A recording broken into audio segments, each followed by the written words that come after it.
Good evening, everyone, supervisors, guests, and staff. Would you, do you want to come down? Oh, We have a few announcements to make. I just have one announcement. We're changing the way we do things on our voting pads tonight. So any motions, you just need to raise your hand and I'll put it in seconds as well. So we're just going to get through the next couple months till we get a new voting system so that we don't lock up every time. Thanks. Okay, we'll have roll call. You may press your button.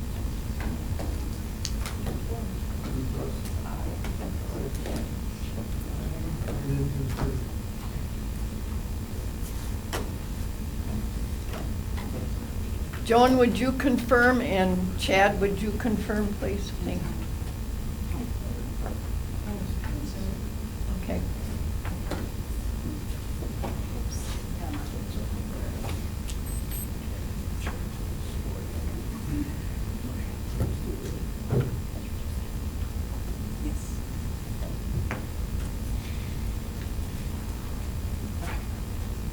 So you can go over. Okay. All right, we'll stand for a Pledge of Allegiance. I pledge allegiance to the flag of the United States of America and to the republic for which it stands, one nation, under God, indivisible, with liberty and justice for all.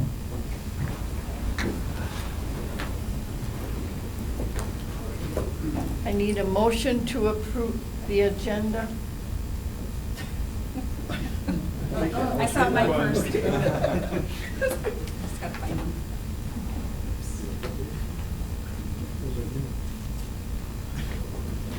Are you second? I'll second it, yeah. He's got it. Okay, let's get with the program. Okay, we're all ready for that. Let's move on to the You gotta read approval. that vote. Do you want to ask if any corrections or? Oh, are there any corrections or additions on the agenda? If not, please vote your ballot.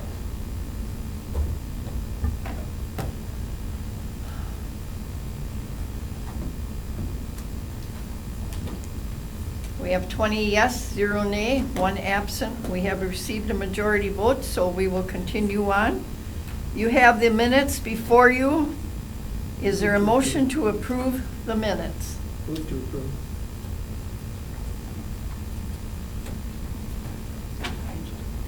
All right, we have a motion by Supervisor Schwallenberg and a second by Supervisor Diedrich. Are there any corrections or additions to the minutes? Seeing none, please vote your ballot.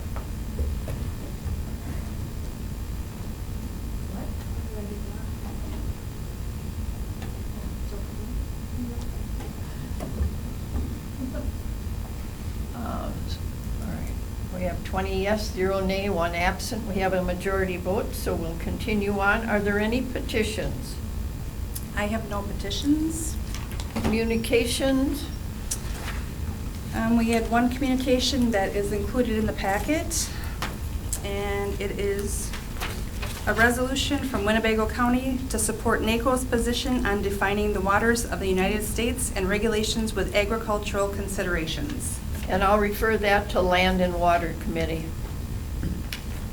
Is there any public participation? Okay. Then moving on for special business. We are very fortunate to have an appointment through the Supervisory District 1, and we recommend the appointment of Andy Cleveland to Calumet County Supervisor District 1. And Andy, would you please stand? And you'll have, we need a motion to I'll make a approve. motion to approve. Supervisor Schwallenberg and second by Diedrich. Okay. All those in favor say aye. You have to vote the ballot. All right. Please vote your ballot.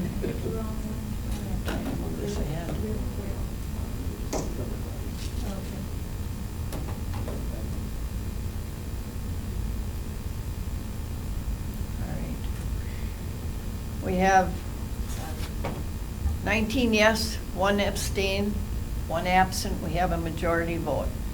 So moving on, Andy, you will have to take your oath of office.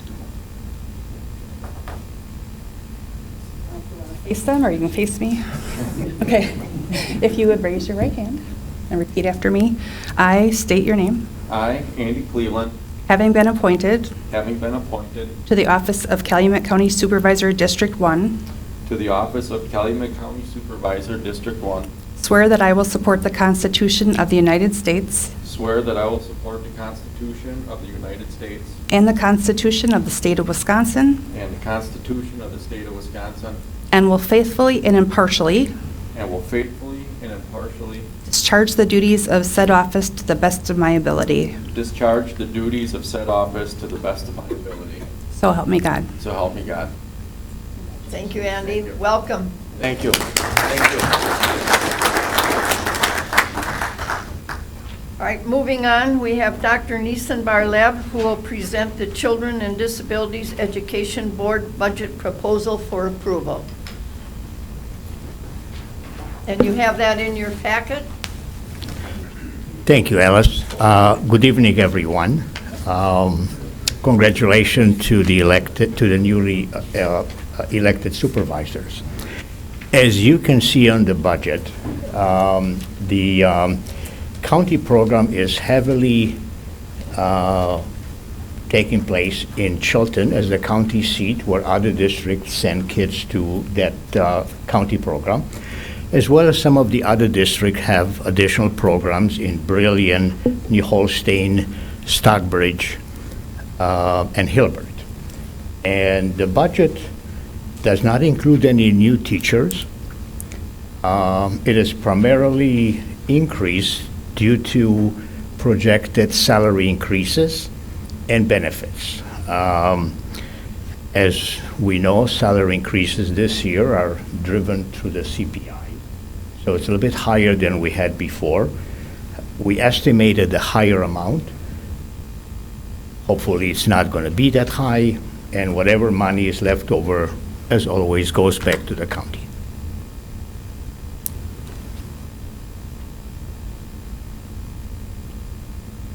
Anything new other than that, than Nissan, that's it? Are there any questions regarding the budget? We have a motion. We have a motion to approve the budget. I have a motion by Supervisor Booty and a second by Supervisor Gleckner. Are there any questions of Dr. Barlev? Seeing none? Except we have one. Supervisor Booty. Thank you. I'm just going to, I don't really have a question for Mr. Barlev here. I just wanted to point out for any new supervisors that the Children with Disabilities Education Board serves those school districts that are not otherwise covered through other programs. This is essentially an item that is placed on the property tax of only certain properties which are located in those school districts which participate, and it does not necessarily affect every property taxpayer in the county.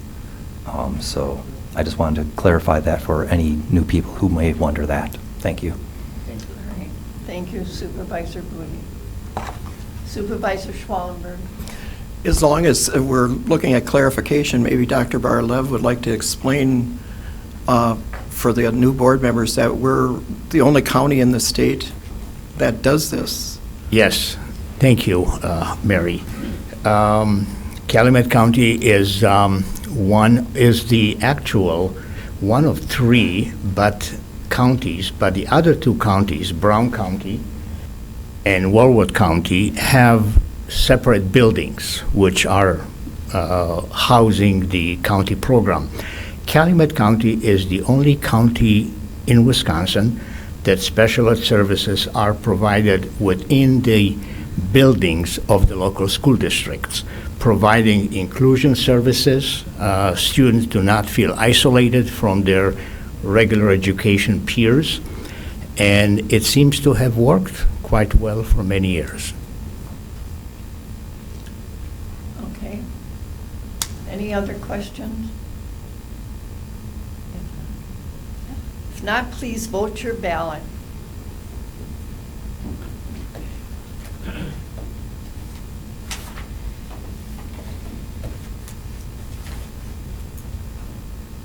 We have 20 yes, 0 nay, 1 absent. Oh, excuse me. We forgot to put Andy back in. Sorry about that. Thank you. We have 21 yes, 0 nay. And we have the majority vote, so the budget has been adopted, and thank you. Thank you so Dr. much. Bartlett.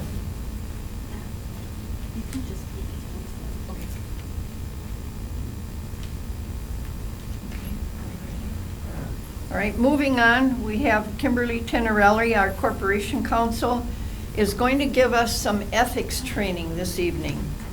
So we thought as long as we have some training that we're going to be providing throughout the next few months, and we thought that during the county board meeting it would be most appropriate because everybody will be here, so.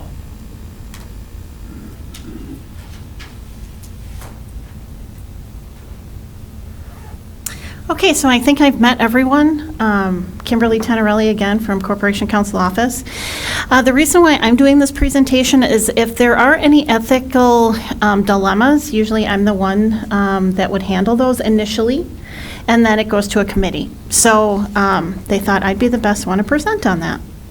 So the topics that we're covering today, the purpose.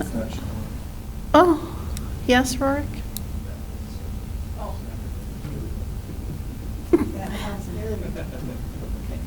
Is it on? Okay. Yeah. Okay, sorry.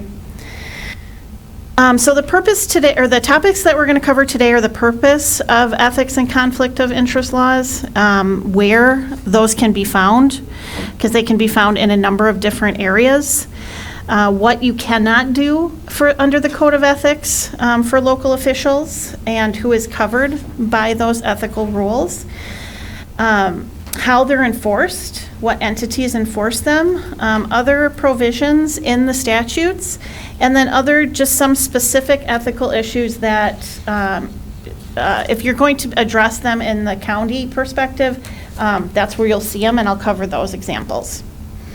So the purpose of the ethics and conflicts of interest laws is to really prevent the exploitation of your position. That is, using your position to benefit yourself, because you are elected to represent the people, not to represent just yourself or increase your wealth or what you want. So that's really the purpose of the ethics. Also, it's to prevent undue influence and bias, whether it be because of a family member or a close friend. And it's also to preserve the public confidence so that when you make decisions, the electorate has confidence in that you're making the decision based on the electorate and not based on your personal needs. Sometimes it's not unethical to do something, but there might be an appearance of impropriety. And so when it comes to ethics, I always err on the side of caution. And I'll cover one of those examples later in the presentation. But you should also be thinking about not just what is unethical, but also what could look unethical. So the laws that apply to ethics and conflicts of interest are in our ordinances. They're in your rules of order. They're in your oath of office. They're in the Code of Ethics, which is under Chapter 19 of the statutes. They're under Criminal Code, which is 946, which lists the prohibitions of special interests or private interests. They're in case law that interprets the statutes, or the Constitution, excuse me, and then they're in common law. That is how courts interpret certain things, which become case law and get applied to further issues or further cases.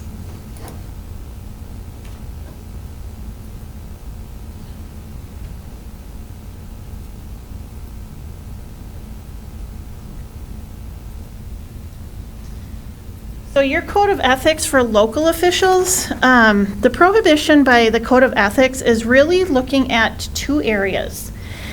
You might think a code of ethics covers a number of things, which it can, but in the state of Wisconsin under Chapter 19, there's only two areas that it really covers, and that is it restricts personally profiting from you holding public office, and it restricts you from participating in decisions that you have a personal financial interest. So you might think that ethics is open meeting violations or open records violations. Those aren't ethical violations. Those are just crimes or civil violations. So in general, what are the rules? And they're not very complicated. They're pretty easy to understand. So it's basically accepting items that you should not be accepting, and it's being involved in areas that you might have a conflict in. So accepting items, you can't accept an item if it's offered because of your position as county board supervisors.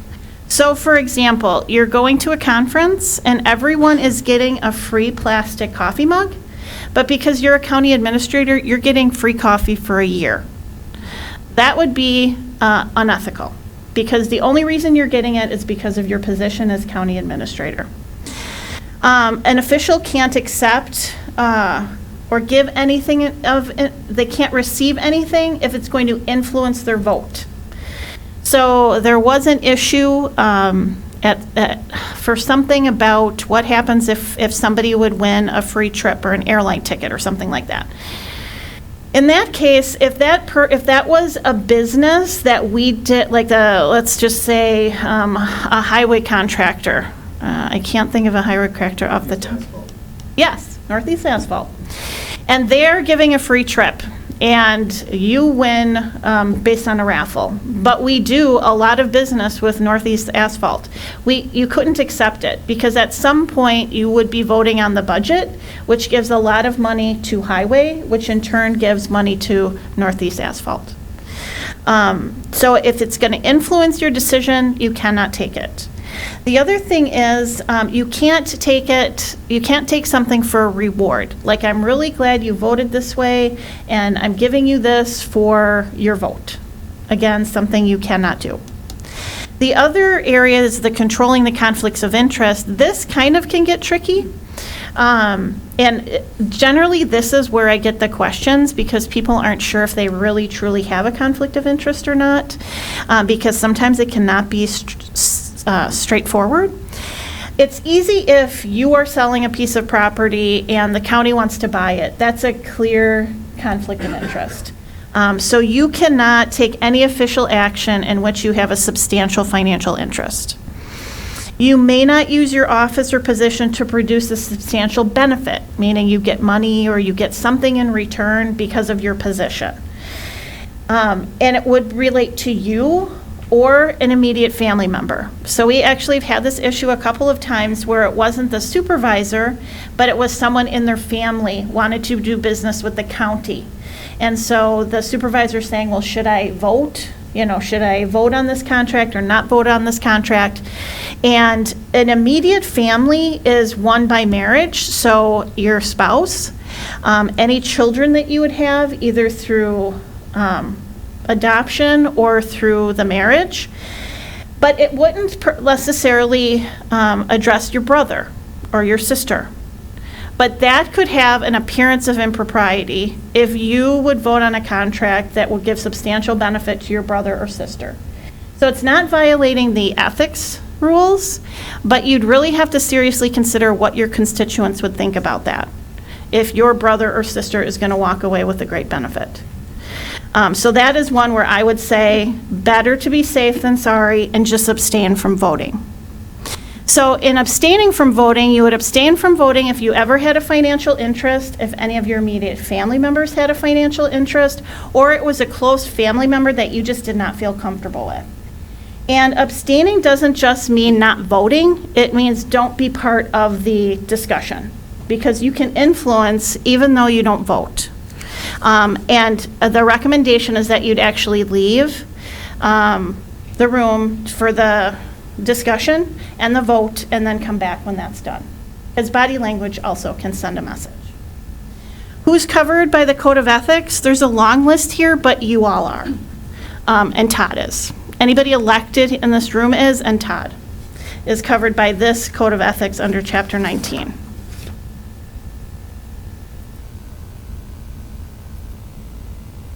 So as I indicated in the beginning, for how ethics violations would be reviewed, initially they come to me as the Corporation Counsel, and then we have a committee that looks at the allegations, and this is tiny for me, so I'm sorry I've got to put my glasses on.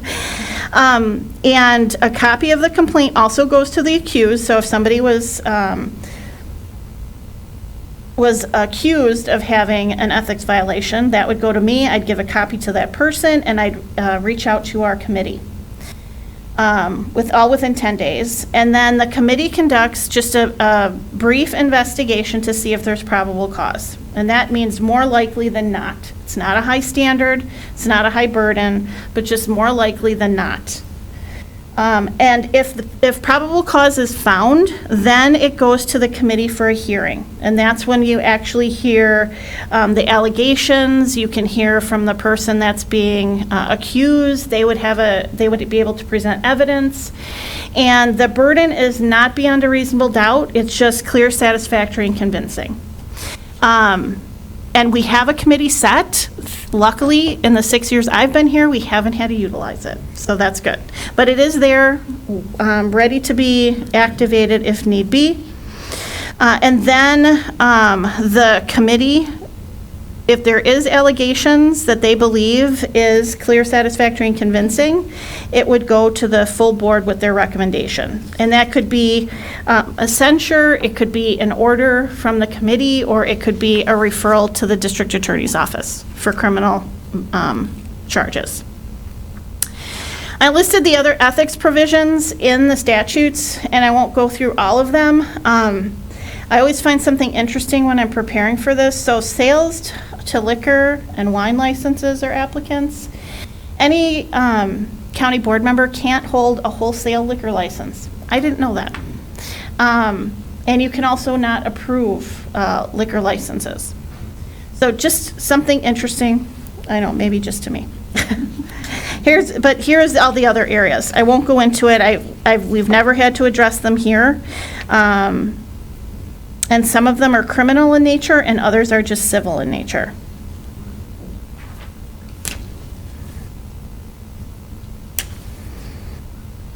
So the specific legal issues that I said, abstaining your vote, holding two public offices, contracts, and pay-to-play prohibition. I'm not going to address that tonight.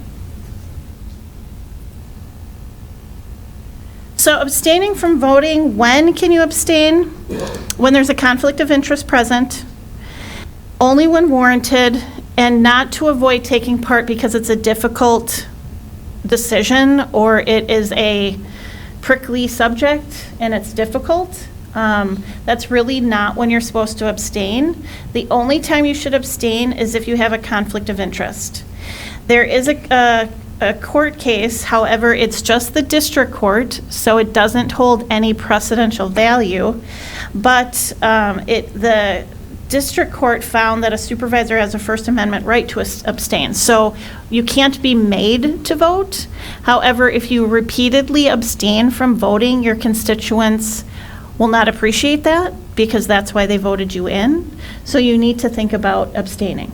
Really abstain when you have a conflict of interest or you don't have enough information, and if you don't have enough information, you should be asking questions. And as I indicated before, when you abstain, you don't vote, but you also don't participate in the discussion, and it's really recommended that you leave while the discussion is taking place and the vote is put on the record. Beth will, if you leave, I think there's a key on there that indicates you're leaving, and then Beth will indicate that you're not there or absent, so when you do vote, it'll show that you weren't there. Other scenarios, and this comes up actually quite frequently for people holding two public offices. I get a question of, well, can I hold this office and can I hold that office? You can't hold a position if one is superior to the other. So if your position is going to supervise the position that you're interested in or vice versa, you can't hold both of those positions. You can't hold two local offices within the same governmental unit. So you couldn't be the treasurer and the clerk. Actually, in one county, they were doing that, weren't they? Yes. Yeah, and then they split it, correct? Yeah. So we don't want to do that. And you can generally serve on local boards that aren't part of the county. You just can't always get paid for them. If you're part of a county committee that is also part of the local committee and you're getting paid as a county supervisor, you can't get paid twice for basically being at the same meeting. And there are people here right now that are serving on the town, village, or city body, so you can certainly do that. For contracts, if, as a county supervisor, you as a city enter into a contract, you cannot, in any part, in your official capacity, vote on that. And we had a example 4 years ago, maybe, where we purchased property for the parks for over $1 million, and it was a county supervisor. He had to resign. He didn't just have to abstain, he had to resign because it was over $15,000. So if there's any contract, $15,000 or more that you are going to work with the county, you would have to resign as the county administrator. If it's under $15,000, you can still stay on the board, however, you would still have to abstain. And that would also include your immediate family member. And that's all I have today, short and sweet. Does anyone have any questions? Please put your request to vote, or to speak if you have any questions. Certainly there has to be some. No one? Thanks, Mary. Supervisor Schwallenberg. I find it interesting what you said about the liquor license, not knowing that either. So if you serve on a village or a town board and they approve liquor licenses, you can't do that then, right? You can't vote on that? Right, as a county board supervisor, you would not be able to do that. Okay, thank you. Sure. Any other questions? Really? Okay. You guys are all, They're all set with all set, ethics. I guess. Oh, we have Supervisor Booty. Oh, Not a question per se, but as I've heard many times before from the Wisconsin Counties Association, if you have a question about whether something is ethical or it is a violation of a law or whatever, contact your corporation counsel and ask her. I'm here. That's your quote-unquote get-out-of-jail-free card. If she tells you not to do it, don't do it. If she tells you it's probably okay, then you're probably okay. Yes, I'm here if you have any questions. Just a word of advice that if you do get into an ethical dilemma because you didn't follow directions or you didn't come to me, odds are we would be getting your own attorney for you because I will be representing the county and you will be getting your own attorney. So it's always good to come to me and if you have any questions. And if I don't know the answer, I will certainly find that out for you. Any other questions? Thank you so much. Have a good night. Thank you, Kimberly. Moving on to Resolutions 2022-06. Resolution adopting the Calumet County Hazard Mitigation Plan introduced by the Public Safety Committee. And do I have a motion?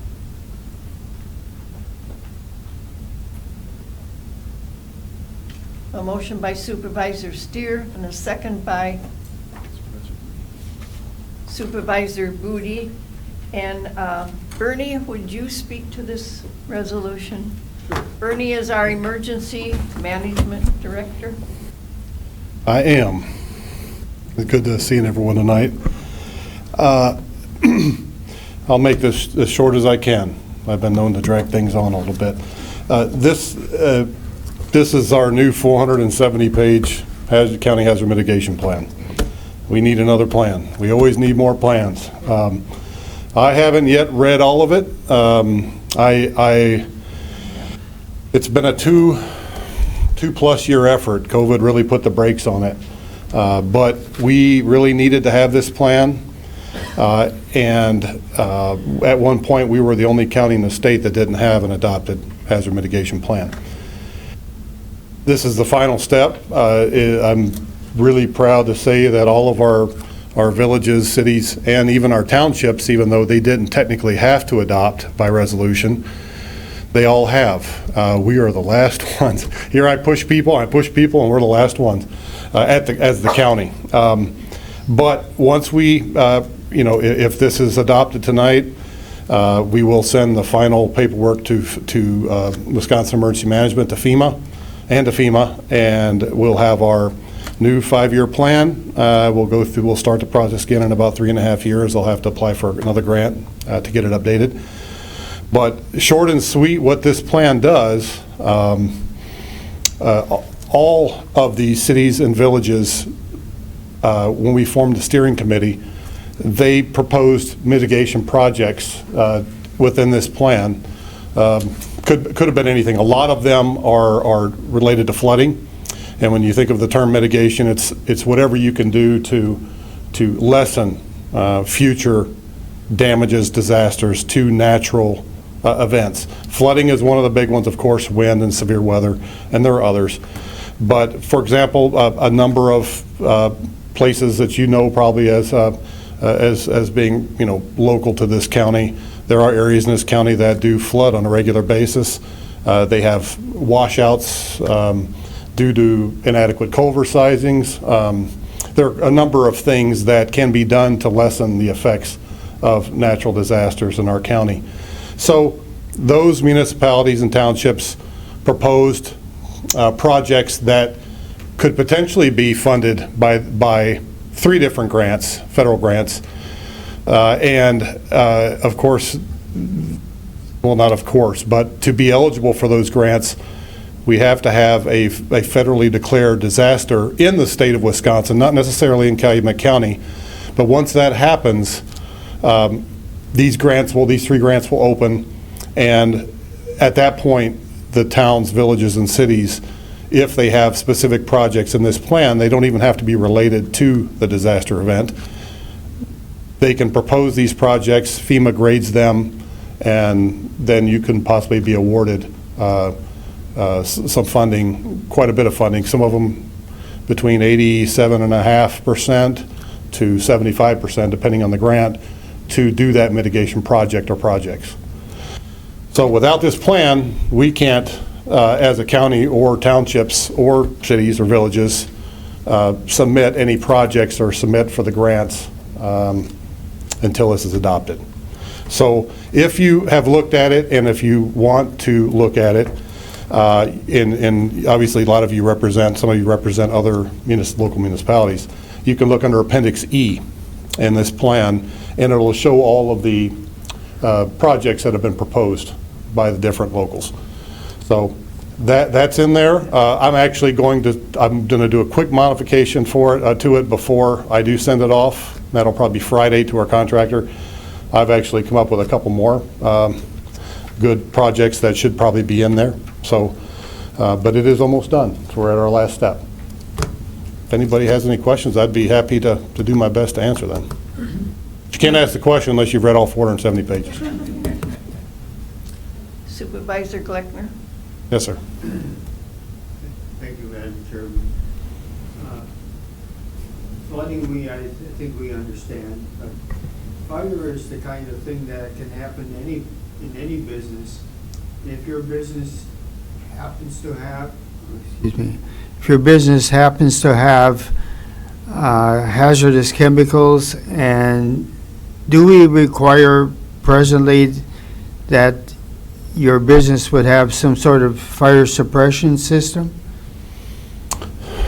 That's out of the range of this plan, but I probably shouldn't speak. But I personally do go visit a lot of our businesses, especially the ones that have hazardous chemicals, extremely hazardous substances, and some do, some don't. And I'm just guessing that's some of the things that has to do with the grandfathering and of when the facility was built and what they actually have. But yes, I don't know. That'd probably be a good question for we don't have any firefighters or chiefs in this room right now, but sorry, I probably can't speak to that really. All right, thank you. Some do, some don't though. That's what I've seen. Anyone else? Supervisor Volk? Thank you, Madam Chair. I'm assuming this, but I don't necessarily want to assume it, because I heard Door County was talking about potentially getting rid of their tornado sirens. We're not planning anything like that, are we? No, we haven't had that discussion, but we don't own any of our county sirens, our outdoor warning sirens. We only activate a portion of them. So I believe it's 8 or 9 that we activate around the county. Other individual sirens like Potter's at the Village of Potter, Hilbert, St. Anne's, they activate their own for individually based on severe weather events, and I do believe it's only for tornado warnings. And we only activate the ones that we have control over for tornado warnings either, and that's National Weather Service issued tornado warnings. So it's kind of an interesting setup that we have here. When I worked over in Winnebago County, we had about 53 sirens around the county that we owned, we maintained, and we activated. And so every county is a little different that way. So as far as I know, we're not. But again, to your constituents, I would always tell them to not depend on tornado sirens unless you're outside. And that's what they're for. They're for outdoor notification. I would always push the mobile apps, the weather radios, which I push pretty hard, and they have their specific purposes for the outdoor sirens. All right, thank you. You're welcome. Anyone else? Supervisor Loughran. Thank you, Madam Chairman. When I read quite a bit of this, not all of it, I will say that, but it almost seemed like it was almost a blackmail to the locals that we have to join this in order to get the grants. What are we losing by joining this? What is it costing us? Absolutely nothing. Yes, it was a grant that I applied for back in 2019 or early 20, I don't recall. But so the way it works is that the counties apply for the grant. We either update or have to create a plan for a natural hazard mitigation plan. Then we have to, and this was I believe the grant that I have was 75-25, 25 match. And the way we met our match, so we got 75% to update this plan, update the plan.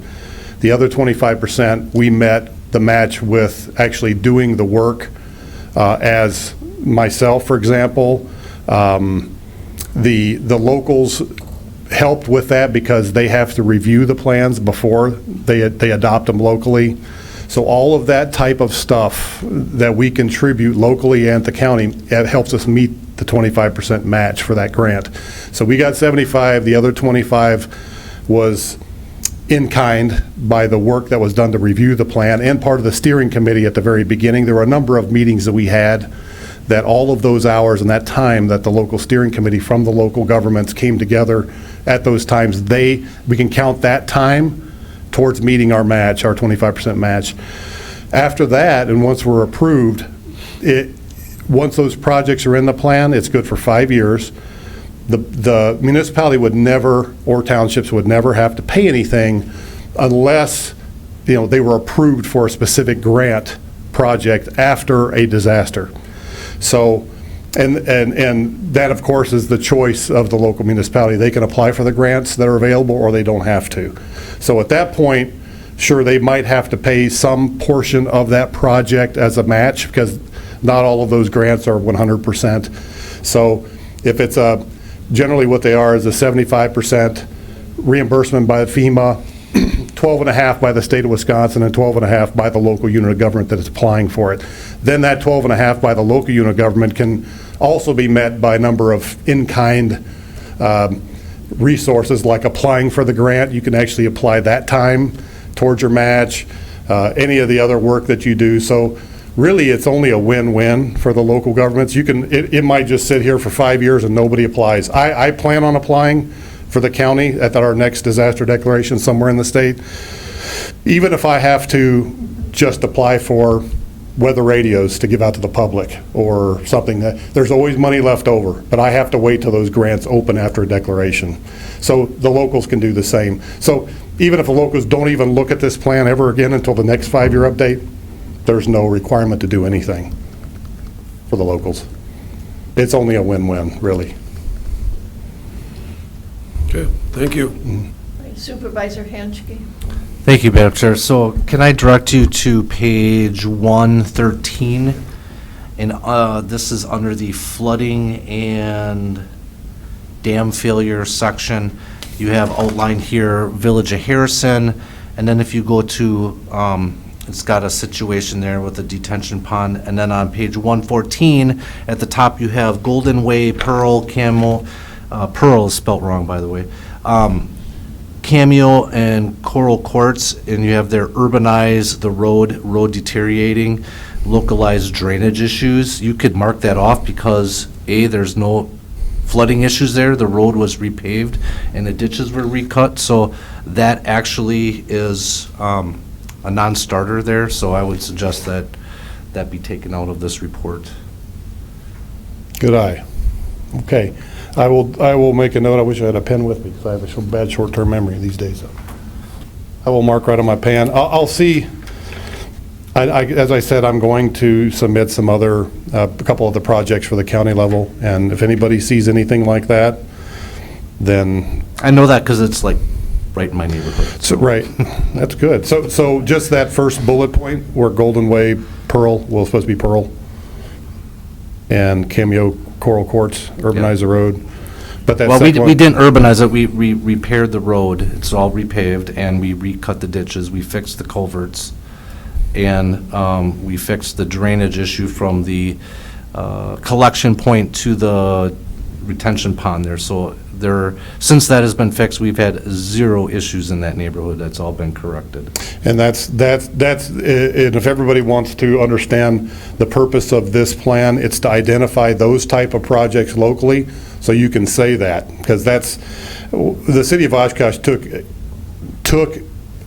this plan to the maximum when they created their plan. I think they had gotten $1 million or $2 million many years ago when I was working in that area, and they had a lot of flooding. If you know the city of Oshkosh downtown, they had tremendous amounts of flooding.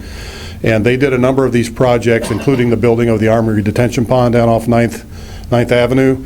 And they have done wonders with this plan, with their own plan, with submitting for mitigation dollars. And that's the idea. Identify the projects, go through the planning process, and then wait for the opportunity and have somebody that can actually proceed and get these grants done and followed through with. So that's a good example right there. So if we were to approve this, would we approve that with the change of striking that out? I'll see what I can get done with getting that finished. I'm not doubting that there's other areas in here that could have changed in between the 2 years or 3 years, 2.5 years that we started this plan and where we're at right now. We're going to try to definitely be as accurate as possible, but I'll do what I can for sure to get it out of there. And really at this point, it's kind of in the hands of FEMA right now. They've approved it as is with the idea that we're going to submit our final resolution to the county to adopt this plan. But I'll do my best for sure to get that done. Thank you. Okay, any other questions? Okay, if not, we will have a vote your ballot to either approve or disapprove the resolution.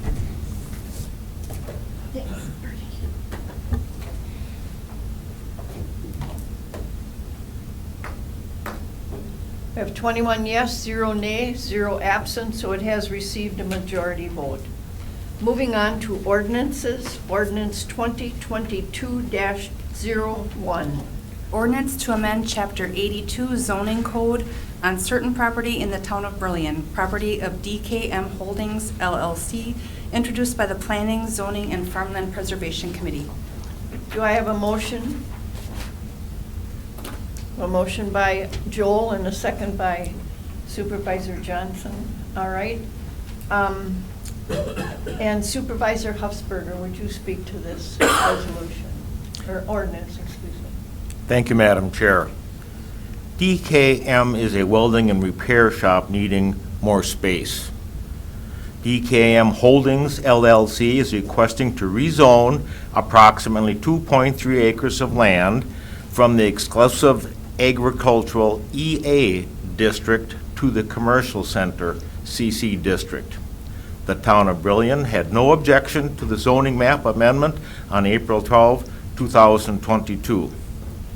After a public hearing, the Calumet County Planning, Zoning, and Farmland Preservation Committee voted unanimously to recommend approval of the rezone after finding the petition will not significantly impair or negatively impact current or future ag use in the area. The rezone request is consistent with the Calumet County and Town of Brillion Year 2025 Comprehensive Plan. The proposed rezone and successive land division will meet the minimum dimensional and use requirements in accordance with Chapter 82 of the zoning ordinance. For any specific questions on this, Chris Meyer is back there, our planning and zoning director. Okay. If there are any questions, would you please press your request to speak? I don't see anything. All right. Please vote your ballot.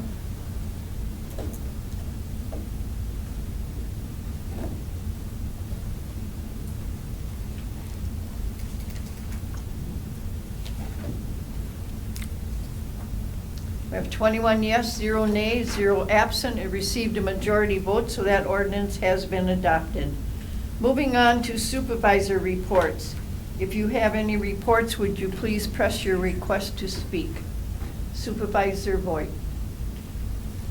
Thank you, Madam Chair. All right, this is my first time doing a supervisor report. This was interesting. I was contacted by someone that I know within the Brothertown tribe. The Brothertown tribe, which resides not in my district, it's actually in Brothertown, obviously, originally. Yes, so I had them forwarded on to Supervisor Huffberger and to Supervisor Connors. They are looking to reestablish their federally recognized tribe. And while we don't do that ourselves as a county, they are looking for our support. They have put through some resolutions on other counties, specifically Fond du Lac County. My microphone doesn't sound good. Sorry about that. So Fond du Lac County has passed a resolution in support of reestablishing their federally recognized tribal status, and they are looking specifically to have Calumet County do something similar for them because of the fact that they resided here for a very long time. Anyways, just a heads up about that. It's going to go forward to potentially to the Administrative Services Committee. I am not on that committee, but they, were looking for someone to speak to that they thought, especially since I knew someone within the tribe, they thought of me when they wanted to talk to someone. So just a heads up. But it's interesting, and their history is very, very interesting, and I think it's worth looking into. Thank you. We have received that resolution. I have. It's been turned over to our administrator. So moving on to Supervisor Schwallenberg. Thank you, Madam Chair. hate to keep bringing this up, but COVID cases are increasing across the state. Calumet County is still considered in the low range. There are now 7 counties that are in the high range. They're Kenosha, Monroe, Vernon, La Crosse, Rusk, and Barron. This morning, a report came out, though, that there are less hospitalizations and less deaths, even though there are an increased number of cases. And they said the numbers are probably actually higher than the reported because a lot of people are doing home tests, or the symptoms are so minor, or I shouldn't consider them minor, but not like they were a long time ago. Seems like forever. But we received our annual report from Human Services. It was done excellent, as it always is, by our staff. This year, they went above and beyond. It's more colorful. If we can get, if there are other supervisors interested in that report, we can get copies of those reports for you. It will give you an overview of what actually the department does and the populations that we serve. May is National Mental Health Awareness Month, and I attended a webinar today that July 16th, there will be an implementation of a national suicide prevention lifeline that people can dial 988, and there will be somebody on call 24 hours a day, depending upon what zip code you live in. I don't know how our state is going to do that. We can probably find that out at some point and how it's going to be handled. I attended an interesting meeting, an intergovernmental meeting, where Chilton talked about that they're going to be doing some work, what they're calling workforce housing, which with a collaboration from some of the local businesses. Apparently this is done in other places. These people don't qualify for low-income housing. They're what we call our middle income, but they can also, what houses are going for now, can't afford a house. So they're going to be working on that. Parks, we're continuing to have difficulty, like everybody else, getting building materials to build our cabins. Right now, the latest thing has been electrical. I hate to even say what one of the companies said. Anyway, we should look for unicorns if we want to find a box or whatever. Possibly we're going to be relocating our pond because the DNR said where the pond was going to be situated was too close to Lake Winnebago. You've got to be so many feet away from that. We may have one of our new staff members interested in our house. Some of you may not be aware that we do have a home on county property, county park property. Years ago, that's where our parks director used to live. And so right now it's vacant. That comes with some ties as to opening restrooms and kind of doing security work too. So we may have a possibility of one of our new employees may be interested in that, but we need to do some minor repairs to that first. Ledgeview, we have a friend of Ledgeview that if anybody is interested is aware of Heckrot Nature Center in the valley, in the Darboy area. They have what's called an adventure trail, which the endowment fund, the people that handle the endowment fund for Ledgeview, the Friends of Ledgeview are willing to contribute something to we now have a children's trail. If you have children out there, it's very interesting. I know my grandchildren love to go out there. So that's basically all I have. Thank you, Madam Chair. Thank you, Supervisor Schwallenberg. Supervisor Booty. Thank you very much. On May 11th, the Highway Committee had met. Since we had 2 brand-new members on our committee, the Highway Department just gave us a quick overview of operations and a quick tour of the highway facility. If any other new county board members are interested in that same kind of learning experience, please reach out to our highway commissioner, and he will get in touch with you and put you through the paces also. Then on the 12th, Supervisor Miller and myself attended the Northeast Regional Commissioners and Committee Members meeting. There we got updates from the Wisconsin DOT Northeast Regional staff regarding their personnel and project updates. We had a brief overview of winter operations through March 31st, even though winter operations continued through the month of April, given the weather we had had. As of March 31st, we were slightly below the 5-year severity average. The Wisconsin Counties Highway Association also provided another presentation regarding the bipartisan infrastructure legislation, which we've all heard about many times by now.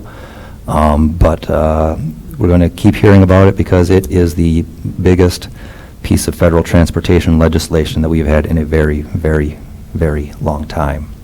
Thank you. Thank you, Supervisor Booty. All right.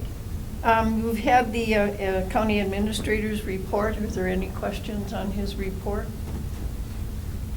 All right. We have a couple of appointments. Appointment to the Brilliant Library Board. We're recommending the appointment of Joan Poggle-Halshu to fill the unexpired term of Marilyn Chu. The term will expire July 1, 2024. Do I have a motion to confirm? Supervisor Dietrich, second by Supervisor Booty. Are there any questions regarding that appointment? Please vote your ballot.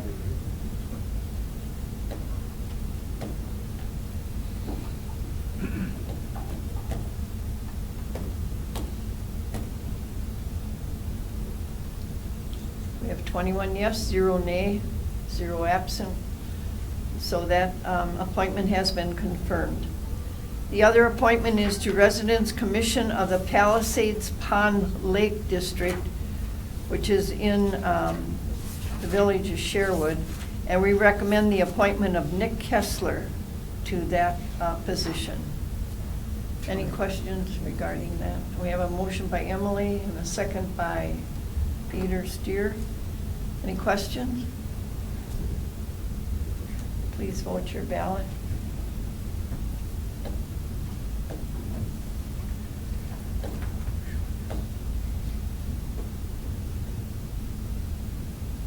Supervisor Steer, thank you. All right, we have 20 yes, 1 abstention, and 0 absent, so it has received the majority vote. Our next regular meeting is going to be June 21st at 7 p.m. And we now will have to go into a closed session.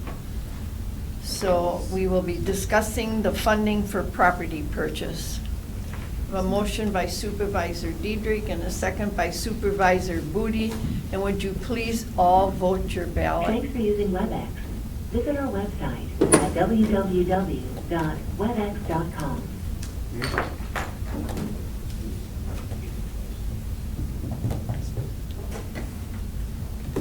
We have 20 yes, 1 no, 0 absent. We have received a majority vote.